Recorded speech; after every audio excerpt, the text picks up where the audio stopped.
Geçen bir arkadaşla telefonda Risale-i Nur'un hakikatlerine bakan bazı meseleleri konuştuk. Derin derin, detaylı detaylı, iman meseleleri. Çok da zeki bir arkadaş, yıllardır hizmet içinde. Gerçekten tam anlattığın gibi inanıyorum dedi, harfi harfine. Yani anlattığın olaylardan hiçbir kuşkum yok. Birçoğu da zaten önceden benim tefekkür edip bu böyle dediğim meseleler. Senin anlattığınla ilgili hiçbir problem yaşamıyorum dedi. Zaten anlattığım dediğimiz yer birçokları hep satırdan okuduk. Üstad bunu demiş, üstad bunu demiş, üstad bunu demiş. Ben bunları seninle, yani üstadın yazdığı şekilde aynı düşünmeme rağmen neden yapamıyorum orayı çözemedim diyor. Bir parça ufak tembellik olan bir arkadaş. Aynı şekilde inanıyorum, doğruyu biliyorum, görüyorum ama neden yapamıyorum dedi. Olcay, bu şeftalinin tohumuna da biz şeftali deriz. Meyve veren ağacına da şeftali deriz. Aradaki bütün evrelerine yine şeftali deriz. Fidan da şeftalidir. Ağaç olduğunda da şeftalidir. Mesela fıstık 14 yıl sonra meyve veriyor. Ama 14 yıl boyunca o ağacı görsen ne dersin? Fıstık dersin. İmanda da böyle. Tohumdan meyve veren ağaca kadar gidiyor. Ve her birisine biz ne diyoruz? İman diyoruz. Üstad Hazretleri bir yerde dimağın mertebeleri diye bir şeyden bahsediyor. Yani bir fikir aklına gelecek. İleride de kalbindeki itikatla birleşecek diye az önce tohumdan ağaca kadar basamaklar var dedim ya. 7 basamak anlatıyor. Önce tahayyül olur diyor. Hayal kuran insan. Sonra tasavvur olur.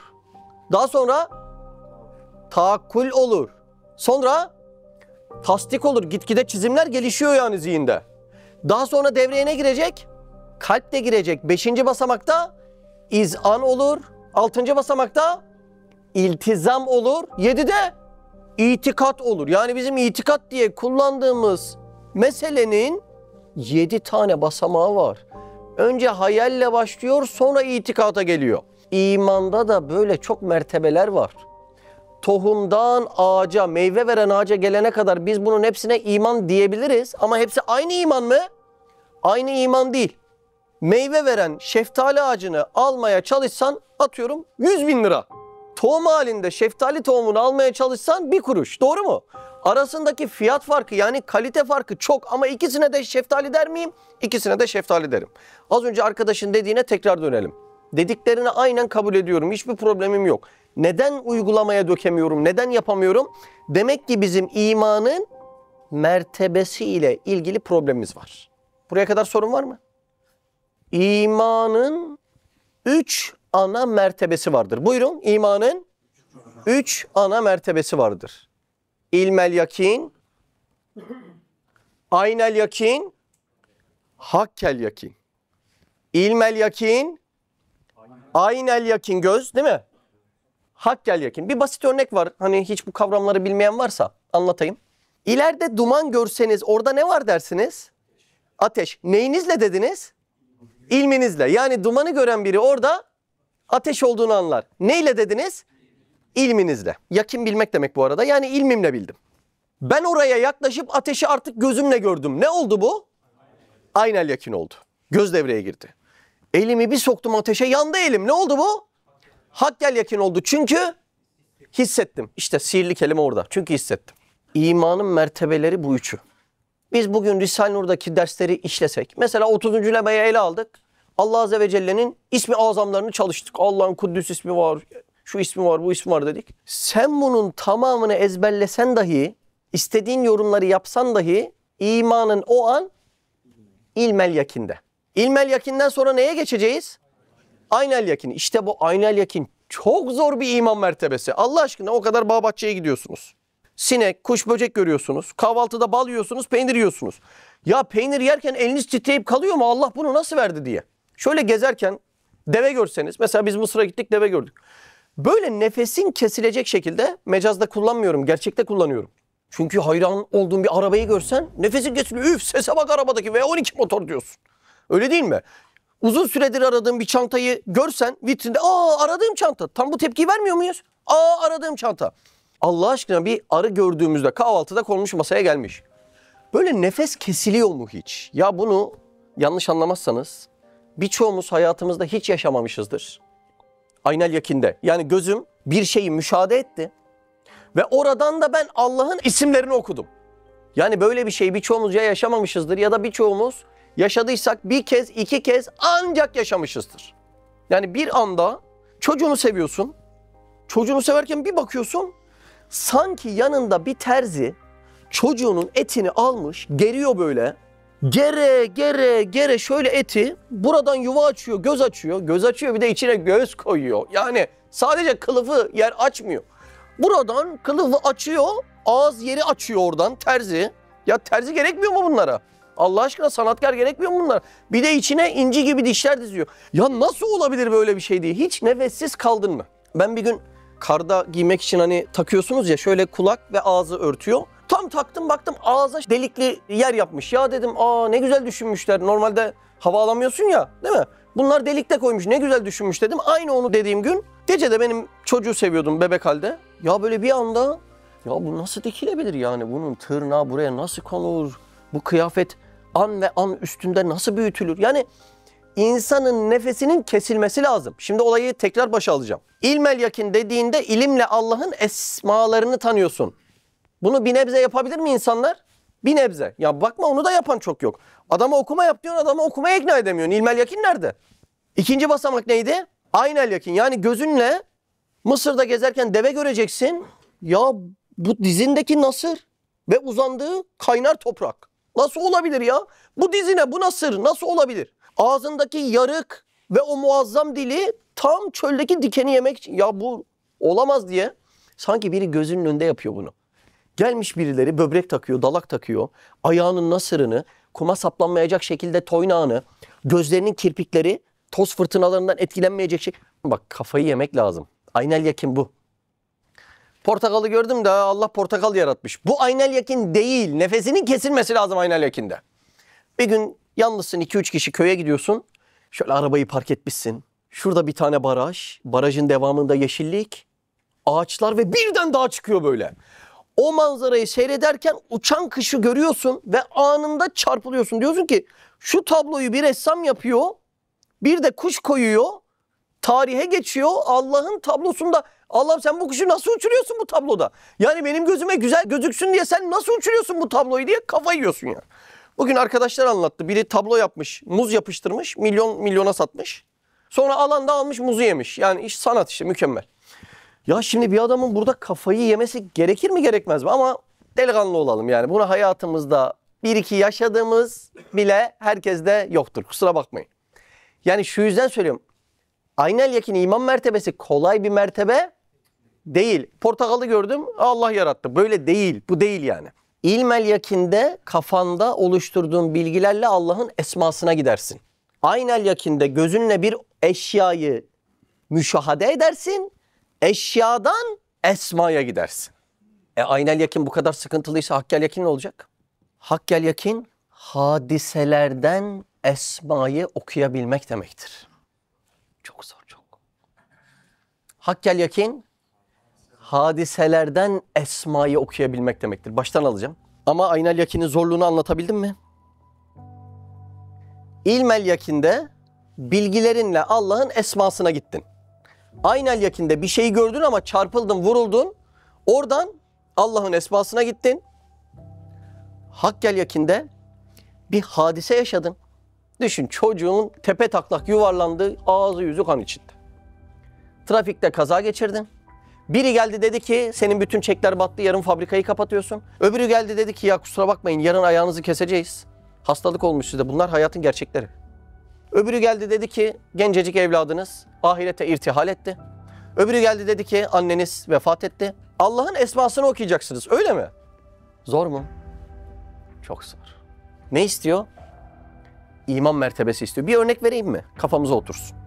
Üstad Hazretleri 26. sözde Kader Risalesi'nde bir bölüm anlatıyor. Allah aşkına şu cümleye bakın. Mesela hakim seni sirkatle mahkum edip hapsetti. Bir hakim var. Seni ne suçuyla hapsediyor? Hırsızlık suçuyla, sirkat suçu. Halbuki sen sarık değilsin. Sen hırsız değilsin. Bak Allah aşkına düşünün. Süleyman şimdi girdiler içeri, aldılar seni ve en olmayacak sıfat, haşa, minel huzur. Süleyman hırsızdır diye götürüyorlar, haşa. Ya düşünebiliyor musun? Hakim seni bundan mahkum ediyor ama sen sarık değilsin. Fakat kimse bilmez, gizli bir katlim var. Etrafta kimse bilmiyor. Ama Allah biliyor ki senin başka zamanda, geçmişte ya da gelecekte, Allah'a zaman mekan yok ki. İster gelecek ister geçmiş. O bizde fark eder, Allah'ta fark etmez. Geçmişte ya da gelecekte bir cinayetin var senin. Allah'a karşı yaptığın bir zulüm var senin. İşte kader-i ilahi dahi seni o hapisle mahkum etmiş. Fakat kader o gizli katlin için mahkum edip adalet etmiş. İsmi adlı okudun mu? Hakim ise, hakime ne olacak? Madem ben zulmettim, kader adalet etti, hakimin suçu yoktur. Cebri determinizma öyle işlemez. Allah Azze ve Celle bir hamle yapar, herkesin hakkını dağıtır. Hakim ise sen ondan masum olduğun sirkate binaen mahkum ettiği için zulmetmiştir. Olayı görüyor musunuz? Şimdi bunu yaşadığını düşün ve diyeceksin ki kader ilahi tecelli etti. Kolay mı? Hakkel yakin mertebedeki iman, bir hadise yaşarsın ve hissedersin. Bu iki kelime şarttır. Allah sana ihsas ettirecek. Çünkü hani hakkel yakinde elimi neye sokuyordum? Ateşe. Ne yapıyordum onu? Hissediyordum. O zaman hakkel yakinde ne şartı var? Çok güzel değil mi? Başına bir hadise gelecek. Şuradan birileri gelecek, alacak olcayı götürecek. Sirkat suçu. Ne diyorsun ya? Ben birinin çekirdeğini daha izinsiz ömrümde almamışım. Sarık değilsin yani. Ama hakim sana hüküm veriyor ve sen yıllarca bundan dolayı içeride yatıyorsun ve başına gelen bu olayda da dönüp diyorsun ki beşer zulmetti, kader adalet etti. Ya çok zor değil mi? Ya aynel yakini bile anlattım yani, ne kadar zor. Bir insanın bu mertebeye çıkması inanılmaz. Şefkat Tokatları Risalesi'nin önemini anladınız mı? Sık sık tahattür edin demesine. Çünkü hakkel yakin mertebede iman hadiselerle ortaya çıkar. Bir insan evinde kitap okuyarak bunu yaşayamaz. O yüzden hakikati anlatan herkes uhuvvete önem verir. Çünkü ikimiz arasında olay yaşayacağız ve oradan Allah'ın isimlerini okuyacağız. Anladın mı? O yüzden hakikati anlatan herkes hakkı tutacaksın ve halkın arasına karışacaksın der. Çünkü birileriyle olay yaşayacaksın. Başına bir şey gelecek ve sen o hadiseden hissederek Allah'ın esmasını okumaya çalışa hakkel yakin mertebedeki imanı anca elde edebileceksin. Nasıl olay? Mükemmel olay değil mi? İmanın en üst mertebesi. Üstad Hazretleri diyor, şüphehat orduları gelse yanaşamaz. Yani şeytan o mertebede birine vesveseyi asla veremez. Madem en üst mertebe iman hakkel yakin. Yani hadiselerden hissederek Allah'ın isimlerini okumak. Az önceki örnek acayipti değil mi? Demek ki o hadiselerin okunması dediğimiz olay, bu işin profesörünün, ordinaryusunun yapabileceği çok üst mertebedeki bir olaydır. İşte bugünkü dersimiz, hakkel yakin mertebede imanı olan insanların bazı denk gelen hadiselerden Yaradan'ın muradı nedir diye okuyabilmeleridir. İşte o hadiselerin denk gelmesine biz tevafuk diyoruz. Tevafuku okumak kolay değil. Çünkü hadise okumak kolay bir şey değil. O yüzden kısım kısım bazı yerleri bizim gibi sıradan insanlar anlamayabilir. Ehli anlar. Ama biz de anlama çabasındayız. Dersimiz neymiş bugün? Tevafuk. Başlayayım mı? Giriş anlaşıldı mı? Sorun yok değil mi girişte? Tevafuk. Allah Allah. Tevafukun zıttı nedir? Tesadüf. Tesadüf rast gelmek demek. Anlamı olmadan denk gelmek demek. Ya dün de yolda tesadüf ettik ha Serhat gibi. Anlamsızca denk geldik Serhat gibi. Tevafuk ise zaten muvafık. Tevafuk muvafık gelmek. Denk gelmek ama anlamlı rastlantı. Yani Yaradan'ın tasarladığı hesaplı tesadüflere tevafuk denir. Olayı anladınız mı? Tesadüf dersem ya seninle de geçen tesadüf ettik. İşte yani hiçbir anlamı yok. Sokakta öyle görüştük ama tevafuk ettik dersek Yaradan anlamlı şekilde bizi denk getirdi. Tekrar edeyim, böyle şeyleri okumak kolay mıdır? Değildir. Onu herhalde az önce anladık. Gerçek kelimesiyle hakikat kelimesinin farkını biliyor musunuz acaba? Bir insanın 5 duyusuyla bir olayı görmesine gerçeklik denir. Bir insanın aklı ile bir olayı görmesine de hakikat denilir. Yani tevafuk olayını bir insan gerçeklik şeklinde pek göremeyebilir. Bugün göreceğiz. O da ilginç olacak. Ama genelde tevafuğun baktığı makam hakikattir. Yani akıl ile Yaradan'ın o olayı, o kişiyi, o eşyayı neden denk getirdiğinin yorumudur. Biraz tevafuk örnekleri vereyim mi? Açılalım. Mesela yolda yürüyorsunuz. Yıllardır görmediğiniz bir arkadaşınıza denk geliyorsunuz. Ve uzun süredir çözülmeyen işinizi o arkadaşınız çözüyor. Olmadı mı hiç? Olmadı mı? Birçoğunun iş sahibi olması böyle olmadı mı? Ya kaç yıllık arkadaşım, yolda denk geldik. Bu işi yapalım mı dedi. İyi yapalım dedim. Öyle olmuyor mu? Bir bakıyorsun devamı dükkan zinciri. Yani Allah'ın muradını ta hiç denk gelmediğim bir adama denk getirerek yapıyor. Çok ilginç. Kalbimden geçerken beni aradı. Yaşıyor musunuz? Ya Allah Allah, ben de şimdi seni düşünüyordum Mahmut. Bak öyle değil mi? Çok enteresan. Ne örneği bu? Tevafuk örneği. Bir şey düşünüyorsun. O arada da arabada giderken bir şey dinliyorsun. Ya düşündüğün şeye arabada dinlediğin şeyden cevap geliyor. Hiç yaşadınız mı? Ne örneğiymiş bu? Tevafuk örneği. Üniversite sınavındasın. Sınavdan çıkmışsın. Başını duvarlara vuruyorsun. Ya ben bu soruyu nasıl yanlış yaptım diye. Hiç yanlış yapacağın soru değil. Mümkün değil. Ve o yanlış yaptığın soru 0,001 puanla seni alıyor, İzmir'e gönderiyor. Tevafukların başında insan mutlaka ya ben bunu nasıl böyle yaptım der. Çünkü innemel eşyâ'u tuğrafu bi ezdâdiha. Yani her şey zıttında gözükür, zıttında bilinir. Yani adam şunu diyecek. Ya ben nasıl bu hatayı yaptım? Ya bu soruyu ben gözüm kapalı ciklet diye çiğniyordum. Nasıl böyle bir hata yaptım diyecek. O sorunun hatasıyla küçücük milimlik puanla İzmir'e yerleşecek. Oradan hayatı değişecek. Ve bunu Allah'ın bizzat tasarlaması, denk getirmesi olduğu gözükecek. Tevafuğu anlıyor musunuz? Üniversite sınavında bunu hiç kimse yaşamamış gibi bakıyor bana. Hiç yaşamadınız mı bunu? 0,20 puanla Van'a direkt varmış. 0,20 ile Van'a ama 0,20 ile İstanbul Yıldız Teknik'te kaldım. Hay maşallah. Sonra da Mersin'e. Ya. YouTube'da da var bu anlatacağım tevafuk. Belki denk gelirsiniz. Mübareğin birisi açmış Risale-i Sinek Risalesi var. Orayı okuyor. Tam da sinek yazan kelimenin üstüne sinek konuyor. Yani burada bir kast-ı ilahi gözüküyor. Şunu belki diyor, hadi canım ya öyle değil işte yani. Allah'ın öyle bir iktidarı var ki gezegenleri çevirirken o sineği de oraya denk getirtiyor. Yani müdahil olmadığı hiçbir saha yok. Zaten tevafuk kast-ı ilahiyi gösteriyor buralarda. Ben bu hafta bir şey yaşadım, onu anlatayım. Muhsin Demirel diye bir abi var. Hattat kendisi. Birazdan hat sanatıyla ilgili bir şey okuyacağız. Kur'an'ın hattıyla ilgili. Hattı biliyorsunuz değil mi? El yazması Kur'anlar. Abi Nur talebesidir yıllardır. Ben abiyi yıllardır hiç dinlemedim, okumadım. İlk kez 1-2 gün önce Muhsin Demirel abiye denk geliyorum. Ben de tevafukat-ı Kur'an'la ilgili birazdan bir şey okuyacağım. Bakayım diyorum Muhsin Demirel abi ne demiş bu konuda diye. Ömrümde ilk kez denk gelip videosunu açıyorum. 1-2 saat sonra Facebook'a girdim, haberi çıktı. Muhsin Demirel vefat etmiştir diye. Allah gani gani rahmet eylesin. Yani ömrümde ilk kez denk geliyorum. 1-2 saat sonra da vefat haberiyle karşılaşıyorum. Enteresan bir tevafuk. Anlıyor musunuz olayı? Ya tevafuk örnekleri. En çok tevafuku nerede yaşıyorsun? Söyle söyle, evlenirken de. Öyle değil mi? Ya şimdi bugün hadi bir konu konuşalım desek evlilik derler. Yani akıl fikir hep evlilikte olduğundan dolayı en çok tevafuk nerede yaşayacaksın? Evlilikte yaşayacaksın yani, değil mi? Tam böyle memur olmuşsun, köyün birine atanmışsın. Öğretmenler odasına girip demiş poğaça yiyen var mı dediğin anda bir bakın iki cihanını birleştireceğin insan orada. Denk gelmiş. Ya yok mu yaşayan bunu? Yok, var değil mi? Hastanedesin, atanmışsın şarkta bir yere. Gülüşlere bak ya.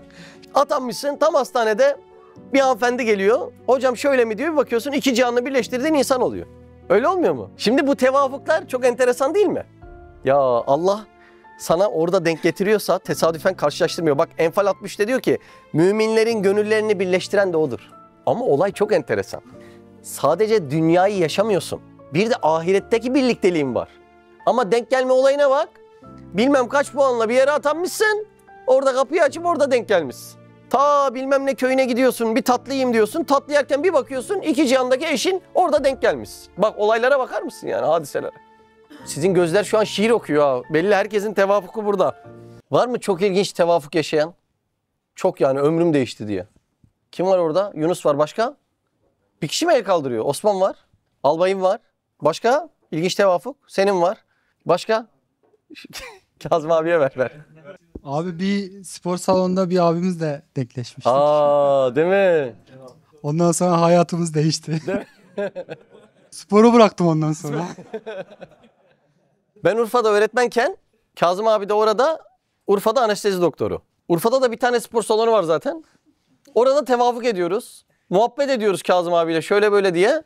Daha sonra aradan biraz vakit geçiyor. İşte ben Mersin'e geliyorum. Kazım abi de Mersin'e geliyor. Onun da tayini buraya çıkıyor. Daha sonra şimdi elhamdülillah burada. Enteresan tevafuklar ya, değil mi? Tevafuk oturdu mu kafaya? Ama okunması çok kolay değil.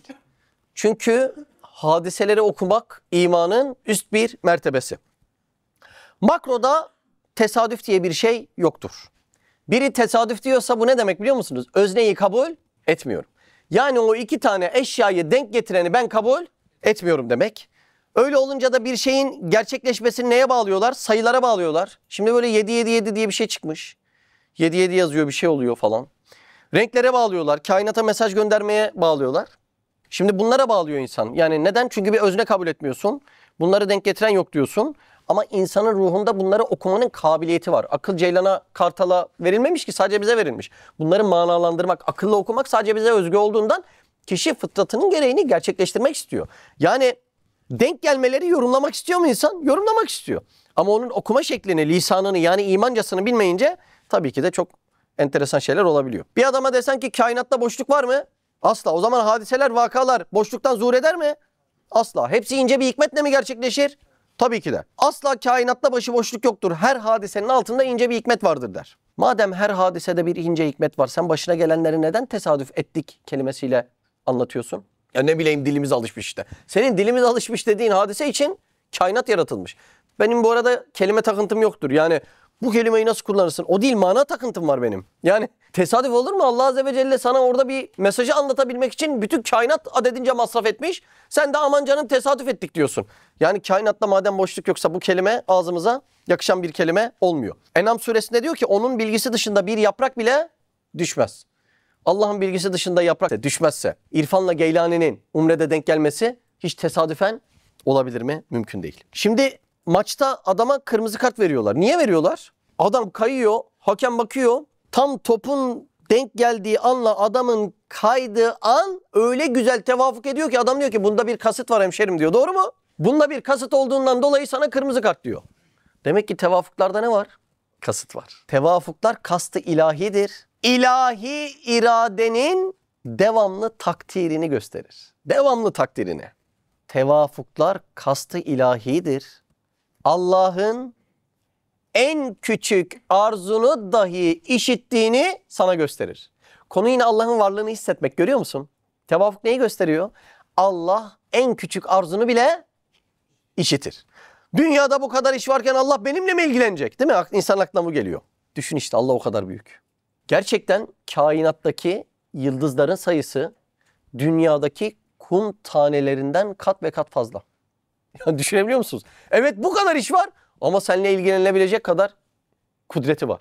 Allah Allah. Şimdi güneş Ağrı Dağı'na nasıl vurursa bir zerreye de öyle vurur. Eğer zerreye vuramazsa güneş azametin akısı olur. Allah Azze ve Celle'yi biz gibi nakıs düşünüyoruz. Haşa ve kella. O hem senin gönlündeki ya bugün de canım çilekli dondurma çektiği dahi duyar, hem de yıldızları tesbih gibi çevirir. O Allah böyle bir Allah işte. İnanılır gibi değil. Ve bunun delilini en çok neyle gösteriyor? Tevafuk muazzam bir şey ya. Gecenin körü aklına bir mana gelmiş, televizyonu açıyorsun o çıkıyor. Mesela bir ders okuyorum. Bu dersten sonra bile belki olur. Ya hocam ben kapıdan girmeden bunu düşünüyordum diyor. Ya düşünürsün, çok normal. Çünkü konuşturanla düşündüren aynı Allah. Seni ve bizi anlatma. Şunu yorumla. Arkadaşı konuşturan ve beni düşündüren. Ya nasıl bir tevhid mührü var burada? Allah aşkına biraz da şuraya bakalım yani. Sürekli olayı böyle mistik bir noktaya evirme çabasındayız. Ya o değil, tevhid delili. Anladın mı demek istediğimi? Tevhid delili yani. Demek ki konuşturanla düşündüren aynı Allah yani. Oraya çıkarmamız gerekiyor. Tevafuk kontrolün Allah'ta olduğunun çok büyük bir ispatıdır. Tevafuklar küçüktür belki zahirde ama ispatı çok büyüktür. Sürekli tevafuk yaşayan birisi hakimiyetin Allah'ta olduğunu hisseder. Özellikle hakimiyet Allah'tansa bana zahirde gözüken sevimsiz olaylar bile aslında güzeldir diyebilme kabiliyetini kazanır. Bakara 216'na ne diyor? Size sevimsiz gelen bir şey hakkınızda hayırlıdır. Çok istediğiniz bir şey de hakkınızda hayırsızdır. Cümleye bak. Siz bilmezsiniz, Allah bilir. Fezleke'ye bakar mısın? Siz bilmezsiniz, Allah bilir. Tevafuklar bunu gösteriyor. Şimdi bunu kabullenmek zor değil mi? Yani tevafuklarla Allah'ın varlığı kalbine tam tatmin olmuş. Tam böyle ya gerçekten bu kadar şeyleri Allah denk getiriyor. Hep benimle ilgileniyor. Yani çok güzel bir duygu. Allah ya hep benimle ilgileniyor yani. Çok özelsin onun için. Gerçekten inanılmaz bir duygu bu. Seni yaratmış, sonsuza muhatap alacak. Şurada adam makam elde etse yüzüne bakmıyor. İnanılmaz bir duygu yani. Allah ya kainatın sahibi seni muhatap alıyor, seviyor. Bunları insan tevafuklarla anlıyor ama başına gelen sevimsiz hadiselerde de Allah'ın muradı var ve neticesi güzel olacak. Bunu yorumlamak çok zor değil mi? İnsanın bunu kabullenmesi gerçekten zor. Ama anlamalıyız ki gerçekleşen şeyler hakkımızda en hayırlısıdır. Buna gücümüzün yetmediği yerlerde de hasbunallahu ve nimel vekil diyeceğiz. Evet, birinci dersim bitti. İlk dersim tevafuk nedir? Şimdi en azından benim için tevafukun en büyük göstergesi olan tevafukat-ı Kur'an diye bir mesele anlatmam lazım. Ondan önce bir şey sorayım. Size biri çevirip dese ki okuduğun Kur'an'ın değiştirilmediğine ispatın var mı? Şöyle bir yoklayın, cevabımız var mı? Okuduğun Kur'an'ın değiştirilmediğine ispatın var mı? Yani insan buna cevaplar arıyor değil mi? Ama ben bu kadar gözle görülen bir cevap daha ömrümde görmedim. Neydi konumuz? Evet. Tevafukat-ı Kur'an. Neydi konumuz? Tevafukat-ı Kur'an. Yani Kur'an'daki denk gelmeler, Kur'an'daki tevafuklar. Konuyu biraz genişten alaraktan başlıyorum. Ay yılı takvimine göre Kur'an 610 yılında Mekke'den nüzul olmaya başlar. Doğru mu? Fî leyletil kadr. Yani bir Kadir gecesinde. Alak suresinin ilk 5 ayeti iner. 23 senede Kur'an tamamlanır. Nerede? 632'de Medine'de. Yaklaşık 40 vahiy katibiyle bu olay gerçekleşir. O dönem Kur'an şimdiki gibi 2 tane kapak arasında tek parça halinde değildir. Madem değildir nasıl muhafaza ediyorlardı Kur'an'ı? Kur'an'ı hem yazıda hem ezberde muhafaza ediyorlardı. Deri parçasına yazıyorlardı, hurma dallarına yazıyorlardı, düz olan taşlara yazıyorlardı, kemiklere yazıyorlardı. Ama tekrar edeyim, Musaf henüz 2 kapak arasında toplanmamıştı. Buralara yazıyorlar Kur'an'ı ve hafızalarına yazıyorlar. Hafızalarına mı yazıyorlar? Kur'an'ı hafızalarına nasıl yazsınlar? Bir kere bunun ispatı bu dönemde çok kolay. Çünkü Kur'an'ın hafızı kadar kalbinde ve aklında ezber olan başka bir tür yoktur yani. İnsanların Kur'an'ı ezberlediği kadar. O dönem daha derin. Ya Arap toplumunun uğraştığı şeye bakın. Yıldızlar çöl. Yani zihin tertemiz. Deve ile yolculuk ederlerken ezberden satranç oynadıkları vaka var. Arapça dil olarak inanılmaz. Devenin 500 farklı söylemi var. Arap arkadaşlarımız iyi bilir. Devenin 500 farklı söylemini ezberden söyleyenler var. Hazreti Ömer'in 500 mısralık cahiliye şiirini ezbere bildiği vakalarda geçiyor. 500 mısralık. Yani o dönem hafıza da çok inanılmaz. Şimdi bir insana geç şuraya sureyi ezberle desem belki bir ay uğraşıyorsun. O zaman inanılmazlar yani. Tertemiz. Bir de sahabe nesli zaten tarifsiz, güzide bir nesil. O tartışılmaz. O dönem Kur'an'ı bu şekilde muhafaza ediyorlar. Gün geliyor, Hazreti Ebu Bekir dönemi oluyor. Kur'an hala 2 cilt arasında değil. Hazreti Ebu Bekir döneminde Yemame Savaşı yaşanıyor. Yemame Savaşı'nda 70 hafız şehit ediliyor. Böyle olunca Hazreti Ömer ufak bir endişe duyuyor. Ya Kur'an'ı ezberleyen insanlar şehit ediliyor. Biz bunu ilerideki nesillere aktaracağız. Bir şey yapmamız lazım diyerekten 2 kitap arasında cem etmeyi teklif ediyor. Ama Hazreti Ebubekir Efendimiz başta yanaşmıyor. Diyor ki Allah Resulü'nün yapmadığını ben nasıl yaparım diyor. Hazreti Ömer şimdi vahiy devam etmiyor. Bunda bir sorun yoktur. Biz bu içtihadı edelim diyor. Ve en son Hazreti Ebubekir'in gönlü ısınıyor. Kur'an'ı 2 cilt arasında tek parçada toplamayı kabul ediyorlar. Kur'an'ın şimdiki toplanış sırası ayetlerin geliş sırasıyla aynı değil mi? Değil. Alak ilk 5 ilk geliyor ama biz Kur'an'ı açtığımızda devamını da görüyoruz. Bu derlenme sırası nasıl oluyor? Cibril Emin tarafından söyleniyor. Harfi harfine. Anlaşıldı mı? Var mı bir problem? Kur'an'ın diziliş sırası da Cibril Emin tarafından zaten bildirilmiş mukabele yapılırken. Bunda da bir problemimiz yok herhalde. Ne karar almışlardı? Kur'an'ı 2 cilt arasında cem edelim, toplayalım, bir musaf edelim. Kimi çağıracaklar? Hafızası inanılmaz kuvvetli bir sahabe efendimiz vardı. Kimdi? 15 günde İbranice öğrenen. Çok güzel. Zeyd bin Sabit'i çağırıyorlar. Medine döneminde vahiy katibi kendisi. Zeyd tüm ayetleri şahitleriyle birlikte yanına alıyor, derliyor. Tek bir cilt haline getirip Hazreti Ebubekir Efendimiz'e teslim ediyor. Hazreti Ebubekir Efendimiz vefat ederken o tek cilti Hazreti Ömer Efendimiz'e teslim edecek. Hazreti Ömer Efendimiz vefat ederken, Hazreti Ömer döneminde de çok büyümeler yaşanıyor. Orayı da söyleyeyim. Büyük fetihler oluyor. İran, Mısır, Anadolu'nun bir kısmı. Çok büyük fetihler oluyor. Neden anlatıyorum fetihleri? Kur'an'ı nerelere gönderecekler onu anlatmaya çalışıyorum. Hazreti Ömer Efendimiz biliyorsunuz sırtından hançerlenip şehit ediliyor. O yüzden vefat ederken henüz kendisinin yerine halife seçilmediğinden dolayı Kur'an'ı kızı Hafsa annemize, aynı zamanda Hafsa annemiz Efendimiz Aleyhisselatü Vesselam'ın eşidir. Ezvacı tahirattandır. Emanet edecek. Daha sonra Hazreti Osman kimden alacak o Kur'an'ı? Hafsa annemizden alacak. Hazreti Osman döneminde fetihler artıyor. Kafkaslara kadar dayanıyorlar Hazreti Osman döneminde. Bu yüzden Hazreti Osman o cem edilmiş iki cilt arasındaki Kur'an'ı 6 nüshaya çoğaltıyor. Niye çoğaltıyor? Buyurun. Tabii dağıtacak. Şimdi nice coğrafyalar iman etmiş. Oralara göndermesi lazım. O yüzden 6 nüsha olarak çoğaltıyor. Peki Hazreti Osman'ın çoğalttığı bu Kur'anlar nerede şu an? Söyleyeyim nerede? Günümüzde var yani. Birisi Topkapı'da, birisi İstanbul İslam Eserleri Müzesi'nde, birisi Mısır'da, birisi Rusya Petersburg'da, birisi Taşkent'te, birisi İngiltere'de British Museum'da. Orijinal Hazreti Osman döneminin Kur'anları. Bir de Hazreti Ali'ye izafe edilen Yemen Musaf'ı var. İstidradi bilgi olarak aklınızda kalsın diye söylüyorum. Hazreti Osman dönemi fetihler böyle artıyor ama Araplar kime acem der? Dili Arapça olmayanlara acem der. Onu biz böyle diyoruz. Arap olmayan herkes acem diyorlar. Araplar kime acem der? Dili Arapça olmayan. Dili Arapça olmayan acemler de iman ediyor. Onlara da gidiyor mu Kur'an? Gidiyor. Peki onlar Arapçayı böyle orijinal bir Mudar kabilesi, bir Kurayşlı gibi okuyabiliyor mu? Okuyamadığından ilerleyen günlerde başka problem çıkıyor. Kıraatle ilgili. Mesela bir örnek yaşıyorlar. Tevbe 3 suresi bir gün okunuyor. Ebul Esved Eddüeli'nin olduğu bir mecliste okuyor. Normalde ayetin sonu Rasulühü. Ama nasıl okuyor? Rasulihi diye. İğrab hatası, yani kelimenin sonundaki harekenin hatasını yapıyor. Şimdi ayet normalde Allah ve Resulü müşriklerden uzaktır. Ama ayetin sonu nasıl okunuyordu? Rasulühü. Kişi bunu Rasulihi diye okuduğunda Allah müşriklerden ve haşa Resulünden uzaktır manası çıkıyor. İğrab. Arapçadaki kelimelerin sonundaki hareke farkına İğrab deniyor. Bu İğrab hatasına şahit olan herkes ürküyor ve diyorlar ki bizim bunu harekelendirmeye ihtiyacımız var diyor. Ve nüshaları çoğaltma kararını öyle alıyorlar işte. Bunun önüne geçmek için de Musaf'a hareke koyuyorlar, Musaf'ı çoğaltıyorlar ve Musaf'ları diğer coğrafyalara gönderiyorlar.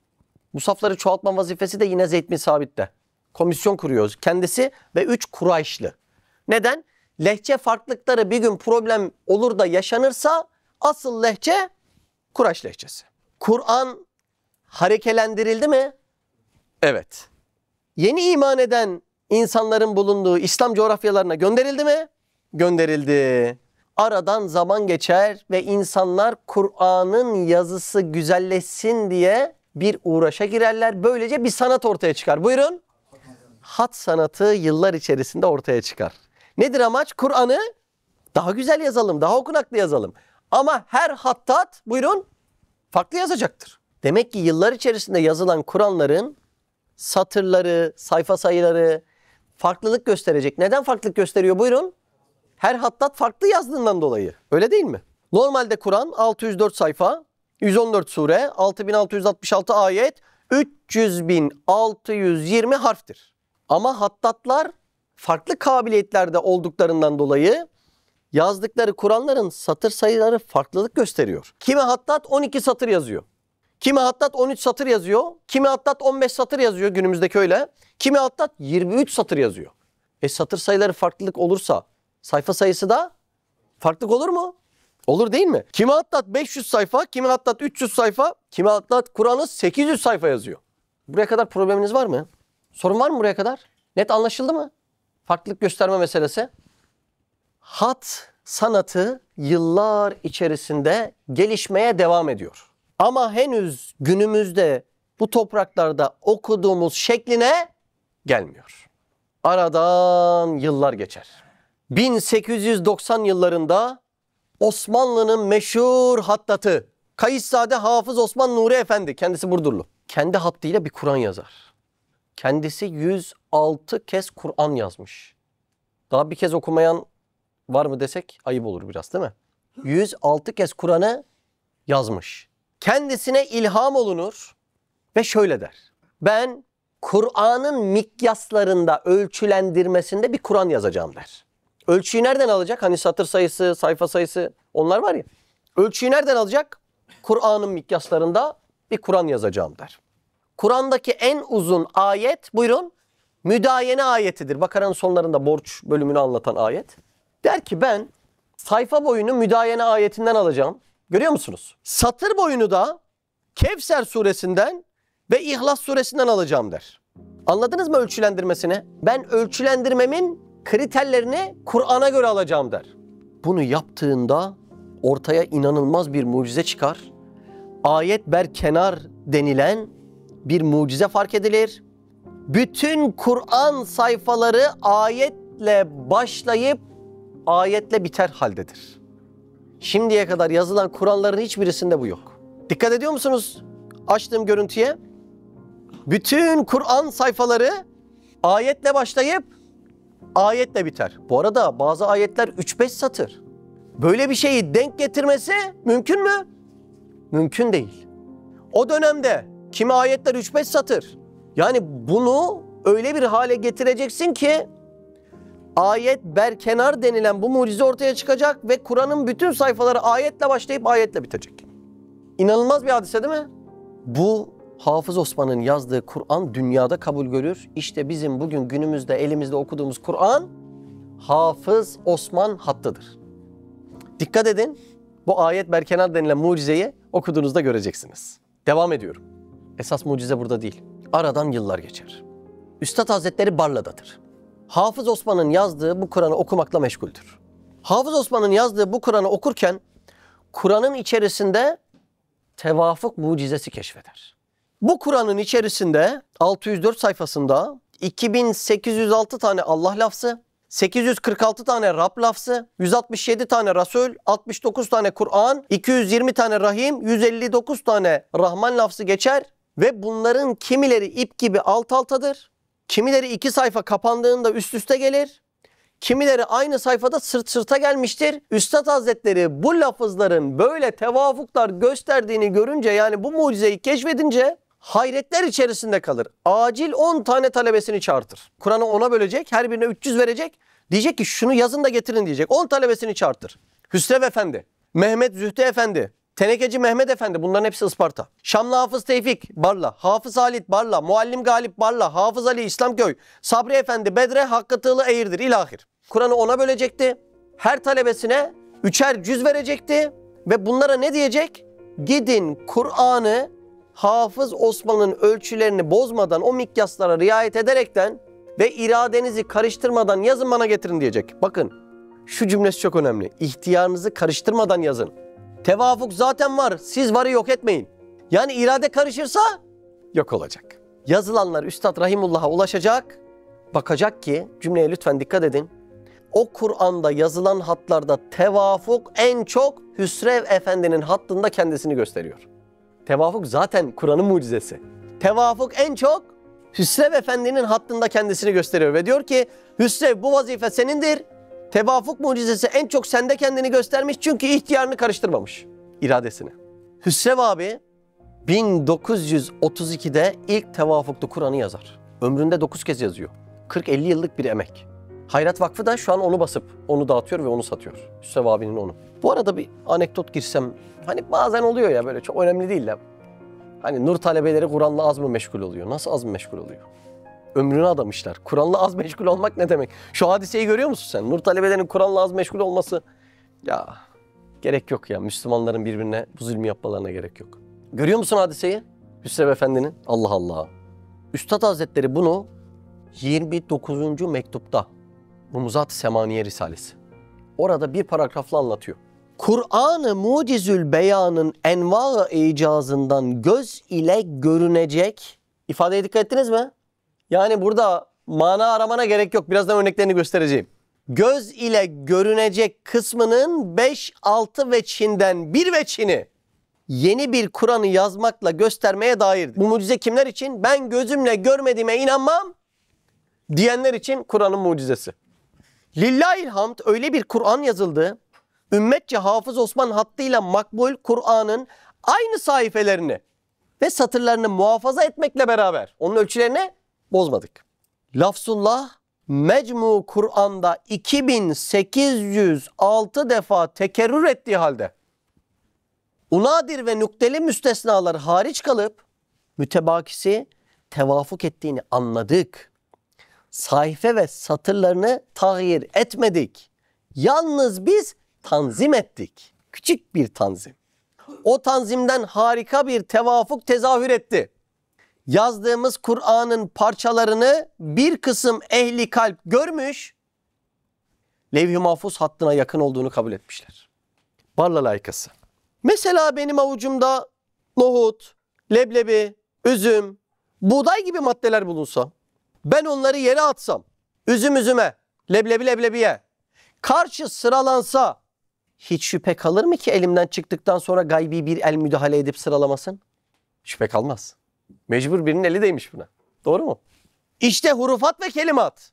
Harfler ve kelimeler. O maddelerdir. Ağzımız bir avuçtur. Metaforlara bak. Bu tarz tevafuklar her şeyde bir kasıt ve iradenin cilvesi bulunduğunu, tesadüf olmadığını gösterir. Hiçbir şey daire-i ilim ve kudretinden hariç olmadığı gibi daire-i irade ve meşiyetinden, istemesinden, dilemesinden dahi hariç değildir. Kur'an nazil olduktan 1350 sene sonra keşfedilmiş bir mucize. Yanlış duymadınız. Çok şaşırtıcı bir şey söyledik. Bu mucize eski bir mucize mi? Hayır. Hafız Osman'ın hattı ile Üstad Hazretleri'nin keşfettiği bir mucize. Ne zaman keşfetmiş? Kur'an nazil olduktan 1350 sene sonra Üstad Rahimullah'ın keşfettiği bir mucize. Akılları gözlerine inenlere hitap etmek için. Demek ki Risale-i Nur sadece Kur'an'ın batınına hizmet etmiyor. Kur'an'ın görüntüdeki mucizesini de gösteriyor. Görmediğime inanmam diyenlere de cevap veriyor. Kur'an'ın bir harfinin yerinin değiştirilemez olduğunu da bütün gözlere ispatlıyor. Tamamsak ben örneklere geçeyim. Örnekleri merak ettiniz değil mi? Ya nasıl tevafuklar var bu Kur'an'da? Biraz da örneklere bakalım. Sayfa 35'te Allah lafızları ip gibi alt alta dizilmiştir. Bu gördüğünüz ilk Hattat Hafız Osman'ın yazdığı Kur'an'ı alıp kendi hattıyla yazan Hüsrev Efendi'nin yazdığı tevafuklu Kur'an. Siz yazı yazarken aynı kelimeler alt alta geldiğinde bir zevk alıyor musunuz? Alıyorsunuz değil mi? Bak burada da ne var? Manevi zevkler, lezzetler var. Devam ediyorum. Sayfa 181. Allah lafızları ip gibi alt alta dizilmiş. Allah Allah. Sayfa 422. Bakın burada 16 tane Allah lafzı var. Kur'an'da en çok Allah lafzının geçtiği sayfa burası ve bu sayfada Ahzab suresi 41 var. Ey iman edenler Allah'ı bolca zikrediniz dediği sayfada en çok Allah lafzı geçen sayfa 16 kez. Allah Allah. Sayfa 2 ve 3 bu gördüğünüz. Bunlar kapandığında Allah lafızları üst üste gelmektedir. Sayfa 50 ve 51. Kapandığında Allah lafızları üst üste gelmektedir. Sayfa 82 ve 83. Kapandığında Allah lafızları üst üste gelmektedir. Görebiliyorsunuz değil mi? Bence gözünüzü ayırmayın, inanılmaz hadiseler. Çünkü bu mucize göze hitap ediyor. Sayfa 33, 34. Aynı sayfada Allah lafızları sırt sırta gelmektedir. Sayfa 48. Rab lafızları alt alta dizilmiştir. Sayfa 259. Rab lafızları alt alta dizilmiştir. Sayfa 309. Rahman lafızları alt alta dizilmiştir. Sayfa 289. Kur'an lafızları alt alta dizilmiştir. Sayfa 289 ve 290. kapandığında Kur'an lafızları üst üste gelir. Sayfa 19. İbrahim ismi alt alta dizilmiştir. Sayfa 235. Yusuf ismi alt alta dizilmiştir. Sayfa 327. Davut ve Süleyman isimleri vardır, alt alta dizilmiştir. Sayfa 449. İshak ismi, Musa, Harun isimleri alt alta dizilmiştir. Şimdi mana tevafuklarına geçiyorum. Sayfa 235. Yusuf ismi geçer ve sayfayı kapattığında Cemil ismine denk gelir. Yusuf peygamber neyiyle meşhurdur? Güzelliğiyle meşhurdur. Bu tevafuklara da ne deniyor? Mana tevafuk. Sayfa 245. 2 tane Yusuf ismi geçer ve aziz kelimesine tevafuk eder. Yusuf peygamber zindandan çıkınca Mısır'da hangi vazifeye atanır? Mısır azizliği, bakanlığı. Ya bu çok enteresan bir hadise. Sayfa 294. 7 uyanları hatırlıyor musunuz? 7 uyanların bir de yanında Kıtmiri vardı. 8.leri olarak, yani onların köpekleriydi. Biz onların köpeklerinin adının Kıtmiri olduğunu Kur'an'dan bilmiyoruz. Peygamberler tarihinden, siyerden, ilahir oralardan biliyoruz. Kur'an'da onların adı Kıtmir diye geçmiyor. Ve Kelbühüm diye geçiyor köpekleri. 141 sayfa sonra Kur'an'da Kıtmir kelimesi geçiyor ama Kıtmir hurmanın ince zarı demek. Kur'an'da da o anlamda geçiyor. Ve Kelbühüm kelimesini alın, iğneyle delin. 141 sayfa sonra Kıtmir kelimesine tevafuk ediyor. Böyle bir şey olabilir mi? Kıtmir Kur'an'da bir yerde geçiyor. O da Ashab-ı Keyf'in köpeği olarak geçmiyor. Hurmanın üstündeki ince zara Kıtmir deniyor. Ve Kelbühüm'e iğneyle şöyle batırın, 141 sayfa sonra Kıtmir kelimesine tevafuk ediyor. Çok enteresan. Çok enteresan. İkisi de 7. satırda. Görüyor musunuz? Ve Kelbühüm, Kıtmir. Görüyor musunuz? İkisi de 7. satırda. Devam ediyorum. Mana tevafukundan devam ediyorum. Firavun'un bir sözü var Kur'an'da. Fekale ene rabbikümül ala. Ben sizin Rabbinizim diyor. Rabbiküm kelimesinin üstüne kapattığında hangi kelime geliyor biliyor musunuz? Fekezzebe. Yani aşırı yalancı kelimesi denk geliyor. Böyle de naif bir tevafuk var sayfa 583'te. Bir tevafuk da Fatiha'da var. Her satıra elif ile başlıyor. İnanılmaz tevafuklar. Çok etkileyici değil mi? Ya. Peki Kur'an'da yine böyle sayısal değeri olan başka tevafuklar var mıdır? Evet, vardır. Kur'an'da gün kelimesi kaç kez geçse iyidir?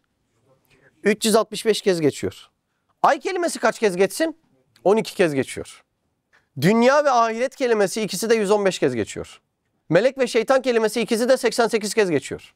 Cennet ve cehennem kelimesi ikisi de 77 kez geçiyor. Erkek ve kadın kelimesinin ikisi de 24 kez geçiyor. Ama ceza kelimesi 117 kez, affetme kelimesi 234 kez. Yani tam 2 katı olarak geçiyor. Subhanallah. Bu kadar hassas bir oranı bilmek için kitabın tamamına hakim olmak lazım. İyi de ayetler bir günde inmedi ki. Ayetlerin birçoğu o an yaşanan bir hadisenin üzerine nüzul oldu. Yani bir insanın 23 yıllık süreçte bu rakamları ayarlayabilmesi mümkün değildir. Bu ancak bir tanzimi gaybidir. Zaten bu sayısal mucize çok sonralardan keşfedilecektir. Demek Kur'an bir beşer kelamı olamaz. Tekrar hatırlatıyorum. Neden bu tevafuk mucizesi yeni bulundu? Yani Kur'an indikten 1350 yıl sonra Üstad Hazretleri bu tevafuk mucizesini keşfediyor. Bunun hikmeti nedir? Neden bu kadar geç ortaya çıktı? Bu ilk yazılan Kur'an'da eğer görülseydi birçokları diyecektir ki Muhammed Aleyhisselatü Vesselam ve arkadaşları yani ashabı oturup bunu derlemişler diyeceklerdi. O yüzden böyle bir mucize Kur'an'ın mucizesi.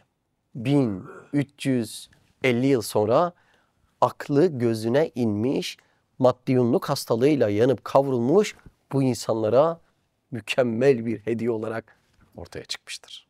Nasıl ders? Şahane değil mi? İnanılmaz hadiseler değil mi ya? Kastamonu layıkasında tevafukla ilgili çok lezzetli bir mesele var. Çok lezzetli dememin sebebi Üstad Hazretleri küçücük eşyalardaki tevafuku görüyor ve beni çok hayret ettiriyor. Yani öyle anlatmıyor mu mektuplarda? Bal diyor, kaşık diyor, şu geldi diyor. Yani çok inanılmaz hadiselerden bahsediyor. Onun öncesinde akla gelebilir yani iyi tamam tevafuk etmişse etmiş. Neden bunları bize anlatıyor ki? Onun da cevabını verip öyle başlayayım. Biz bilmeyerek bizi mühim işlerde çalıştırıyor. Hizmet etmek istihdam meselesi. Allah'ın inayet ve ikram etmesi. Üstad da onu vurguluyor. Delilimiz de şudur ki şuurumuz ve ihtiyarımızdan hariç bir kısım inayata ve teshilata mazhar oluyoruz. Öyleyse o inayetleri bağırarak ilan etmeye mecburuz diyor. Sonra Kastamonu layıkasında başka bir yerde de şu cümleyi söylüyor. Dünkü gün 5 tevafuk-u latifeden kat'i bir kanaat bize geldi ki, tevafuklar üst üste gelirse kanaati arttırır insandaki. En cüz'i ve ehemmiyetsiz işlerimizde inayetkârane bir dikkat altındayız. İnanılır gibi değil mi?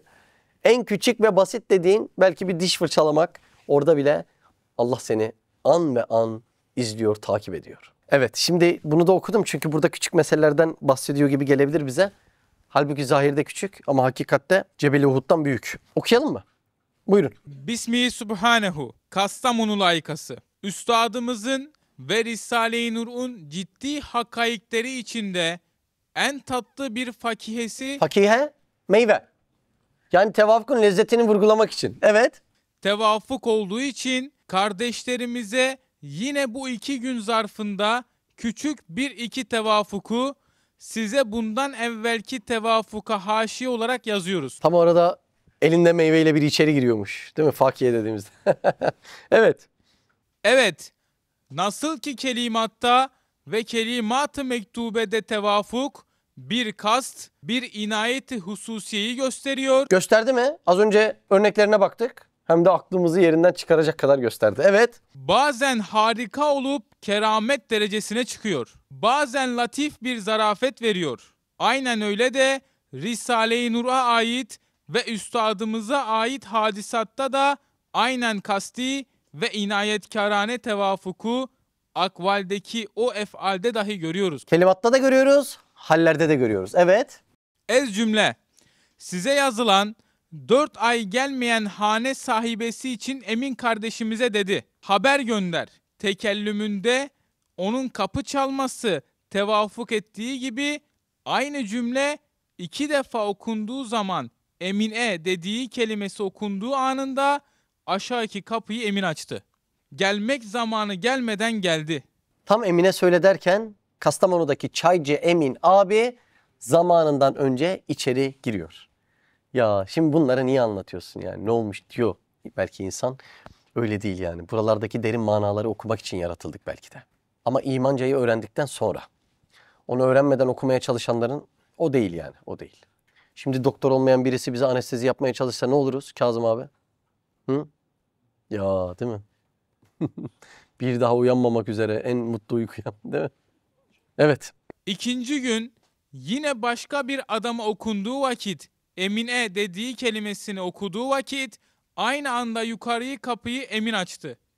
Gelmek adetine muhalif olarak geldi, girdi. Tekrar benzer hadise. Evet. Bu 2 tevafuk hane sahibesinin tevafukuna tevafuku gösteriyor ki en cüz'i işlerimiz de tesadüf değil, kasti tevafuktur. Evet. Hem 4 ay evvel bize bir parça tarhana getiren Risale-i Nur şakirtlerinden Fuad'ın İstanbul'a gidip 30 gün tehirinden geç kalmasından endişe ettiğimiz aynı günde onun tarhanası bittiği aynı günde gelmesi tevafuk etti.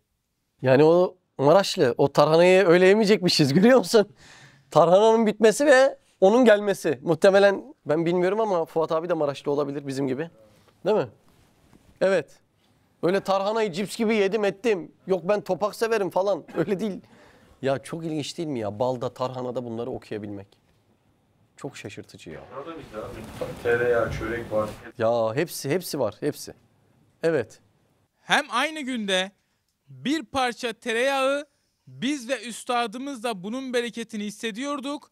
Bittiği dakikada onun miktarına tevafuk edip zannımızca aynı yerde aynı miktar aynı zamanda geldiği gibi hem buralarda köylerde kül içinde yapılan bir çörek üstadımızın hoşuna gittiği için sabah akşam ondan yiyip ve 15 gün devam edip bittiği aynı günde aynı çörekten onun akrabasından birisi getirdi. Yani çöreğin bitiyor, kapı çalıyor, aynı çörek bittiği gün geliyor yani. Seni Allah'ın beslediği, düşündüğü çok aşikar değil mi? Ya çörekten tarhanadan bunları okumak nedir ya? Nedir ya? Bu kadar mı biz kölleştik, yıldızdan, güneşten okuyamıyoruz? Çörekten, tarhanadan Allah'ın seninle bu kadar ilgilendiğini okumak nedir ya? Nedir ya? İnanılmaz, gerçekten inanılmaz. Evet. Bu tevafukun hatırı için geri çevirmedi, kabul etti. Burada çok enteresan. Üstad Hazretleri hediye almaz biliyorsunuz. Tevafukun hatırı. Yani Allah'tan olduğunu öyle bir demek ki anlıyor ki o yüzden geri çevirmiyor. Çok ilginç. Çok ilginç. Evet. Mukabiline bir teberrük verdi. Bereket. Teberrük. Yani teberrüken parasını veriyor. Evet. Gözümüzle bu latif tevafuktaki şirin inayet-i ilahiyenin cüz'i cilvelerini gördük ve anladık ki kör tesadüf işimize karışmıyor. Evet. Sıkıldınız mı mektuptan? Az kaldı ama çok inanılmaz işaretler ya. Evet. Manidar tevafuk Risale-i Nur'un kelimatında ve hurufatında olduğu gibi ona temas eden harekat ve ef'alde de öyle manidar tevafuklar var. Ama hareket ve efalleri okumak için ne lazım? Hakkel yakin mertebede bir iman lazım. Ya evet. İnayete temas ettiği için en cüz'i bir şey de olsa kıymeti büyüktür. Cümleye bak. Evet. Böyle uzun yazmak ve ziyade ehemmiyet vermek israf olmaz. Ya zarfladım bak. Nasıl sıkıldınız mı diye. Evet, sıkıldık diyen olsaydı burada tokadı yemişti yani. Üstadın tokadını. Evet. Evet. Çünkü manası olan inayet ve iltifat-ı rahmet murattır. Ve o bahis dahi manevi bir şükürdür. Risale-i Nur şakirtlerinden Emin Feyzi. Kastamonu layıkasında başka bir yerde şunu diyor Üstad Hazretleri. Risale-i Nur dairesi içinde dikkat edilirse herkes kendi nefsinde hizmet derecesinde böyle numuneleri görebilir diyor. Çok ilginç değil mi? Böyle numuneleri görebilir. Evet. 5. bölüme geçtim. 5, 6, 7, 3 tane kaldı. Tevafukun bir özelliği de tevafuk alameti makbuliyedir. Yani bir şeyin makbul olduğunun alametini neyle yaşıyorsunuz? Tevafuklarla yaşıyorsunuz. Bence bu cümleyi de unutmamak icap ediyor. Onun haricinde şimdi Risale-i Nur'da farklı tevafukları biraz okumak istedim zihnimiz açılsın diye. Çünkü yaşadığımız hadiselerden Allah'ın isimlerine çıkabilmek için biz yaratıldık. Ama öncelikle Üstad Hazretlerinin bu hizmete istihdam edilmesi de büyük bir tevafuktur. Onu anlatarak başlamak istiyorum. 1920 yılları Üstad Hazretleri takriben kaç yaşında? 42'li yaşlarda. Üstadın manevi yolculuğunun bir tevafukla başladığını burası gösterecek bize.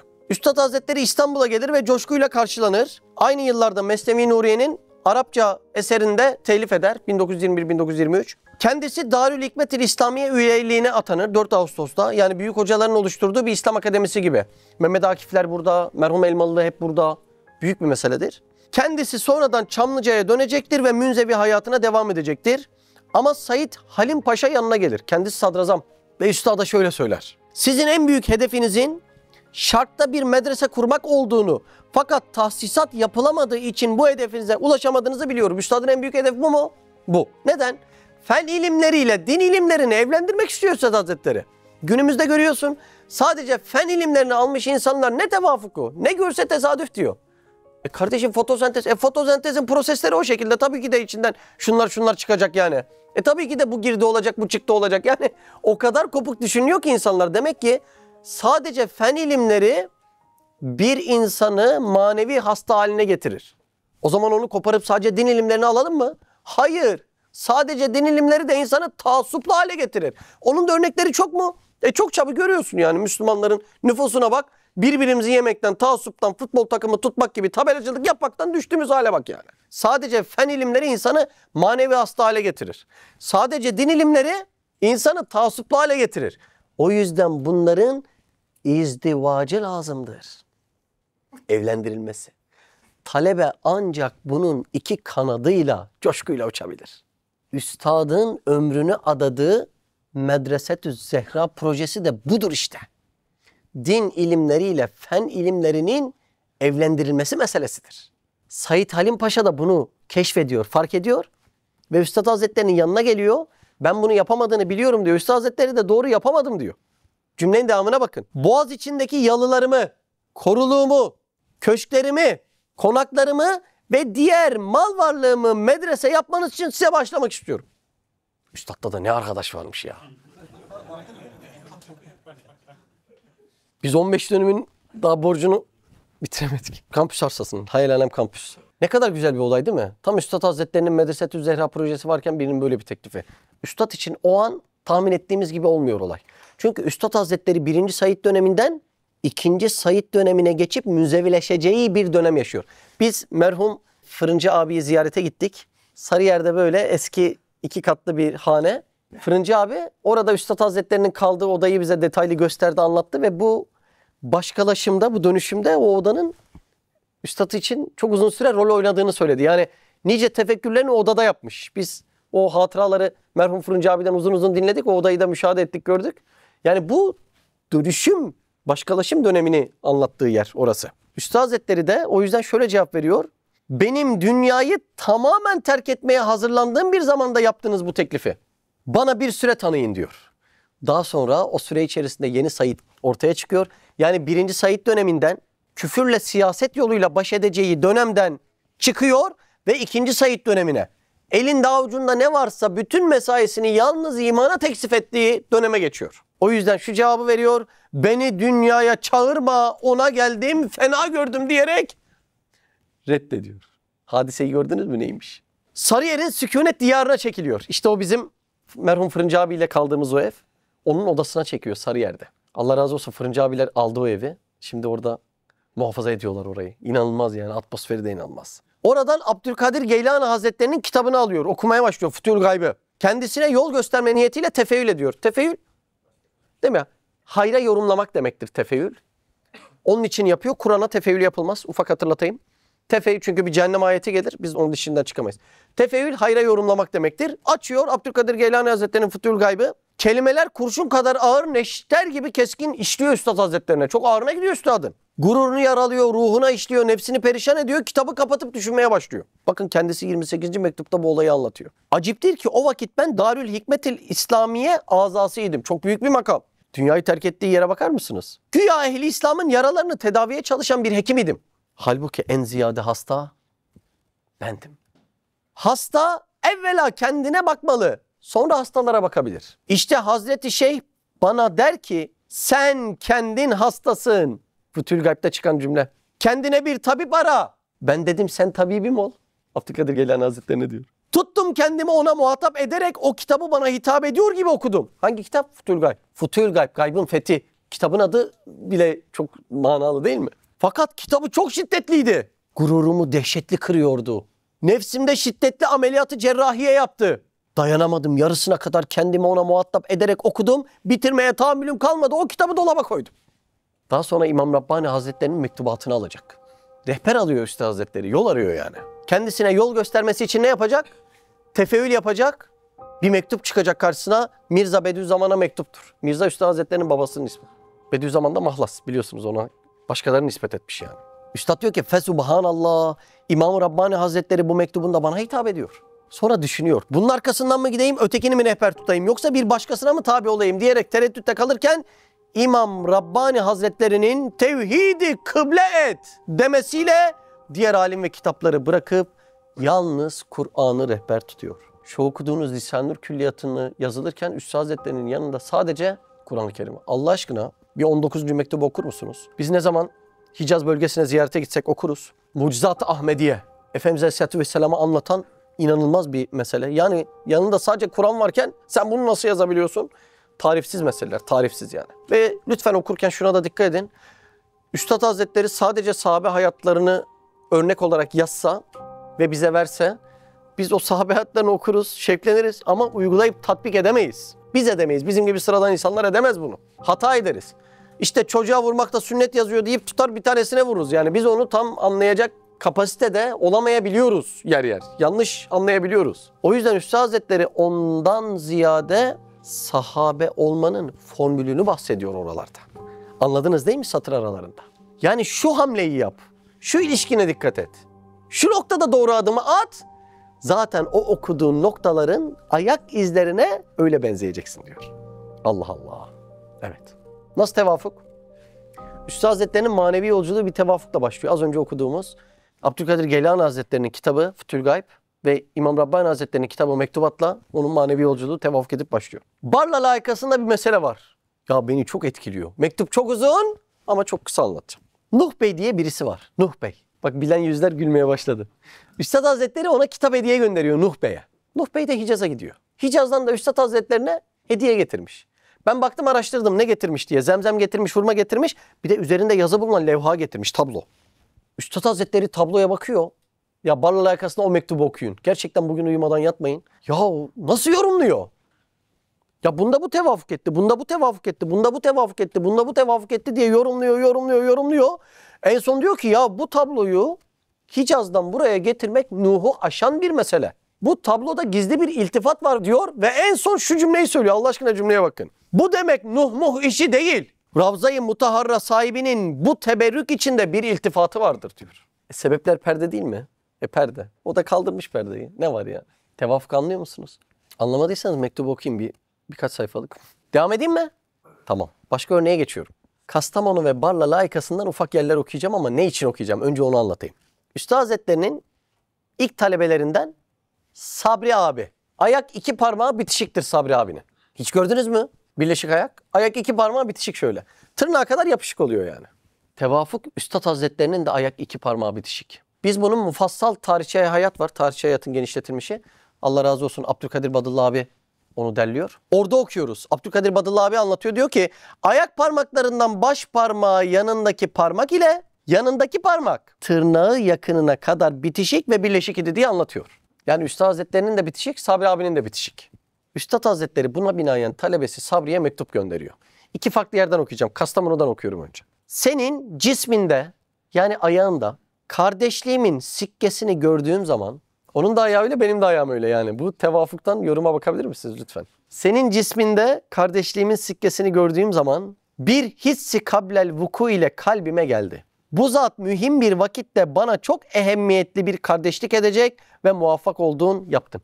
Barla layıkası. Sabri ise fıtraten bende mevcut has bir nişan var. Nedir o nişan? İkisinin de ayak parmağının bitişik oluşu. Bütün gezdiğim yerde kimse görmedim. Sabri'de aynı nişanı fıtri var. Bütün talebelerim içinde karabeti nesliyeden daha ziyade bir karabet kendinde hissetmiş. Yani akrabanın yakınlığından bile daha çok yakınlık Sabri'de hissettim diyor. Nereden anlıyor bunu? Parmaktaki nişaneden. Biz görsek aynı parmağı birisinde yani belki esprisini yaparız. Belki başka bir şeyini yaparız. Bilemiyorum yani ama şu yorum çok derin ya. Çok derin. 14. Şua'da geçen başka bir tevafuk hadisesi. Bu 2 gün zarfında 2 küçük patlak zahiri hiçbir sebep yokken acip manidar bir tarzda olması tesadüfe benzemiyor. O zaman neye benziyor üstadım? Tevafuk. Birincisi, koğuşumda muhkem demirden olan soba birden kuvvetli tabanca sesi gibi ses verip aşağındaki kalın ve metin demiri bomba gibi patlattı. 2 parça oldu. Terzi Hamdi korktu. Bizi hayret içinde bıraktı. Halbuki çok defa kışta taş kömürüyle kızgın kırmızılaştığı halde tahammül ediyordu. İkincisi, 2. gün Feyzilerin koğuşunda hiçbir sebep yokken birden su testisi üstünde duran bardak acip bir surette parça parça oldu. Hatıra geliyor ki inşallah bize zarar dokunmadan aleyhimizdeki dehşetli bombalar Ankara'nın 6 makamatına gönderilen müdafat nüshaları patlattırdılar. Yani üstadın aleyhinde hazırlanan manen bomba hükmünde meseleler var. Onlar boşa çıktı. Biz de hapisten çıkacağız demek istiyor. Bu manadan onu anlıyor. Bize zarar vermeden aleyhimize ateşlenen ve kızışan hiddet sobası 2 parça oldu. Hem ihtimal var ki mübarek soba benim teessüratımı ve tazarruatımı dinleyen tek ve menfaatli arkadaşım bana haber veriyor ki bu zindan ve hapishaneden gideceksin, bana ihtiyaç kalmadı. Sobanın patlaması bu. Burada hem tevafuk var hem tefeyyül var. Ne demek tefeyyül? Bir meseleye hayra olmak.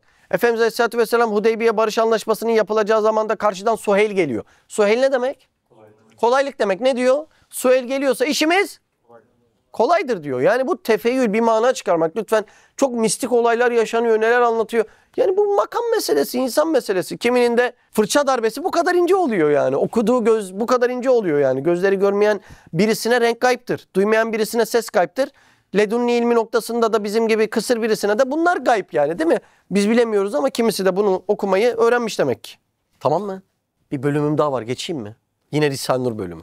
3 tevafuk. Çok acayip mesele ya. Risale-i Nur bulunduğu coğrafyada gerçekleşen 3 hadisenin tevafukunu üstüne çok alıyor. Risale-i Nur. Yani onun şahsı manevisi. Nedir bu 3 hadise? Birisi kuşlarla ilgili meseleleri Risale-i Nur üstüne çok alır. İkincisi depremle ilgili meseleleri Risale-i Nur üstüne çok alır. Üçüncüsü yağmursuzluk ile ilgili olan meseleleri Risale-i Nur üstüne çok alır. Yani bu üçünün tevafukundan Risale-i Nur'da sürekli ince manalar vardır. Ondan önce şunu söyleyeyim. Ya arkadaş bunlardan da mana mı çıkar ya?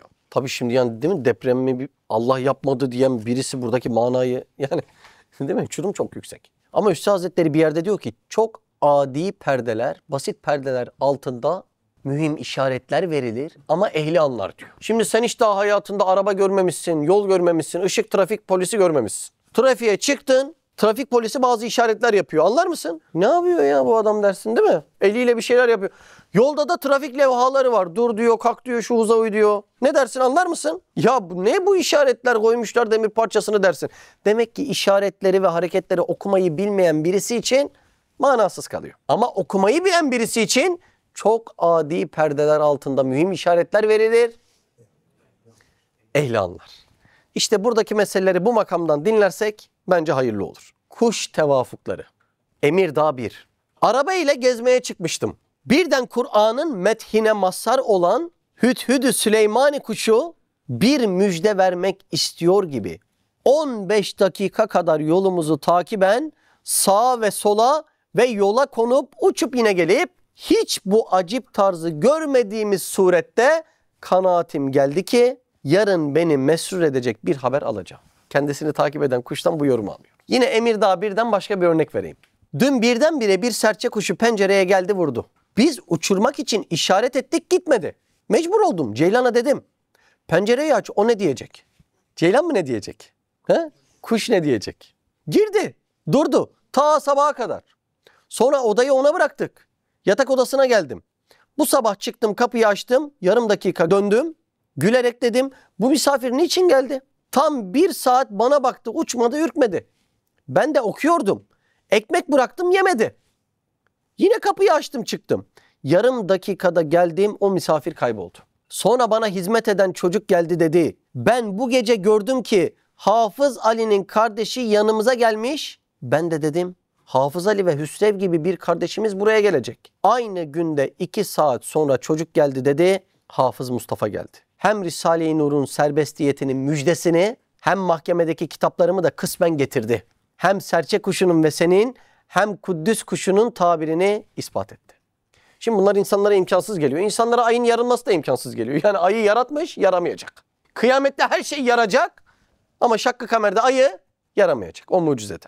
Yani o yüzden bilmiyorum ya, bu bakış açısı da biraz garip. Kimisi de işte o kadar bunlara iman edebilmiş ki bu derin manaları okuyabiliyor. Kuş dedim. İkinci ne dedim? Yağmursuzluk. Yağmursuzluktan da bir yer okuyayım mı? Kısa. Ben biliyorsunuz uzun değil, kısa okuyorum. Yağmura şiddetli ihtiyaç varken 3-4 ay yağmur yağmıyor. Ta ki Denizli Mahkemesi müsbet bir karar veriyor. Risale-i Nur'ları teslim ediyor. Aynı gün yağmur yağıyor. Emirdağ'da 4 ay zarfında 3 defa cuma gecesinde yağmur geliyor. Biri Regaib gecesi, biri Miraç, biri Şaban'ın 1. haftasının cuması. Aynı zamanda bu 3 vakit Risale-i Nur'un serbestiyetinin yani serbest bırakılmasının 3 evresine denk geliyor. Gelelim depreme. Yine Emirdağ 1'de geçiyor. Risale-i Nur'a hücum edilmesi ve hapsine 4 zelzele tevafuk eder diyor. Detaylarını siz araştırırsınız diye burada bırakıyorum. Bir de Üstad Hazretleri bazı yerlerde tesadüf kelimesi kullanmış. Şimdi gördünüz, Üstad Hazretleri sürekli tesadüf yoktur diyor. Fakat bazı yerlerde Risale-i Nur'da tesadüf kelimesini kullanmış. Burada bir gariplik var mıdır? Ona bakalım. Haşa. Üstad Hazretleri tesadüf kelimesinin kullanımına şöyle itiraz eder. Şu manalar için. İradesiz, kontrolsüz, plansız, programsız ilmi ilahinin dışında. Yani bu şekilde tesadüf kelimesini kullanmak bir insanın itikadına zarar verir. Ve bunların tamamına karşıdır Üstad Hazretleri. Karşı olduğunun delilleri var mı? Var, birkaç tane okuyayım. Tesadüf onun işine karışamaz. Sözler. Zelzele gibi vakalar olan şu hadisat-ı kevniye tesadüf oyuncağı değildir. Sözler. Hangi tesadüf bu işlere karışabilir? Sözler. Tesadüf ise cehlimizi örten gizli bir hikmet-i ilahiyenin perdesidir. Demek tesadüf yok. Hadisat başıboş gelmiyor. İntisapsız değiller. Mektubat. Daha okuyayım mı? Tonla örneğim var böyle. Okuyayım mı daha? Yani Üstad Hazretleri'nin tesadüf demeyin diye sayısız örneği var. Ama 1-2 yerde de tesadüf kullanmış. Mesela Miraç hadisesini anlatırken gözüne ve kulağına tesadüf eden diyor. Hani üstadım tesadüf yoktu, burada tesadüf diyor. İşte aynı manaya gelmiyor burada. Neyi anlatıyor biliyor musunuz burada? Efendimiz Aleyhisselatü Vesselam Miraç merdivenlerinde geziyor. Doğru mu? Geziyor. Kendisi kontrolünde mi geziyor? Hayır. Kendi kontrolünün dışında geziyor. Allah'ın iradesiyle. Ne olup biteceğini biliyor mu? Hayır, onu da bilmiyor. Gözünün gördüğü, kulağın işittiği ne varsa hayret ediyor, tefekkür ediyor. İşte Üstad Hazretleri burada tesadüf kelimesini kullanması kastı şu. Efendimiz Aleyhisselatü Vesselam canibinden bakıyor ve ne olacağını bilinmeden kendi iradesinin dışında cereyan eden hadiseler için tesadüf kelimesini kullanıyor. Bu manayla doğrudur. Haşa ve kella Allah canibinden tesadüf dese olmaz. Ama Efendimiz Aleyhisselatü Vesselam neyle karşılaşacağını bilmiyor ya, neye tesadüf edeceğini yani denk geleceğini bilmediğini anlatan ince bir kelime olarak kullanıyor.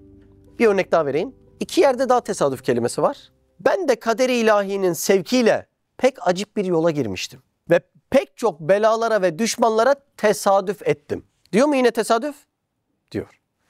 Başka bir yerde daha kullanılmış. Bakın. Enes'e ferman ettik ki filan filanı çağır. Her kime tesadüf etsen davet et. Enes de kime rast geldiyse çağırdı. Burada da tesadüf kullanmış mı?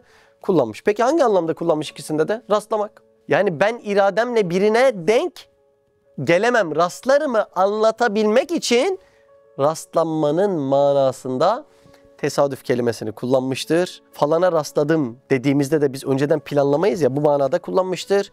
Haşa ve kella Allah'ın iradesinin dışında bir manada kullanmamıştır diyerekten bu istidradi bilgiyi de vereyim. Biraz hayatlarınıza baksanıza. Safa hangi şehirden geldin? Osmaniye'den. Siz? Eskişehir'den. İhsan siz? Konya. Sen? Trabzon'dan. Ya Olcay? Ankara. Albayım sen kaç şehir? Tarifsiz. Özcan sen? Kırıkkale. Kırıkhanlı sen? Kırıkhanlı. Zaten Kırıkhanlı lakabı. Veysel abi sen? Ya Urfa'dan. Bak. Emrah? İzmir'den. Ya değil mi? Çok. Yani bu kadar insanı bir mana için denk getirmek. Belli ki Allah'ın bir muradı var. Hem de hepimizden ayrı ayrı bir muradı var. Bence onu okumaya ciddi manada hayatımıza adayacak şekilde çalışmamız gerekiyor. En azından bugünkü ders bize bu nasihatı vermesi lazım. Tevafukun alameti makbuliye olduğunu unutmadan. Subhaneke la ilme lena illa ma allamtena inneke entel alimul hakim ve ahiru davana enelhamdülillahi rabbil alamin. El Fatiha.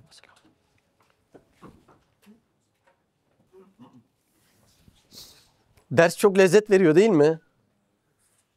Tevafuktaki lezzet çok enteresan. Allah Allah.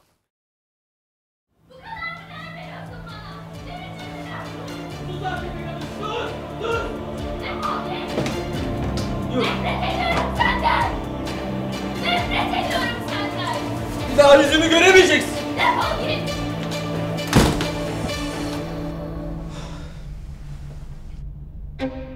Onlar bazı sırları bilseydi böyle olmazdı. Mehmet Yıldız'ın kaleminden Mutlu Evliliğin Sırları şimdi kitapyurdu.com'da.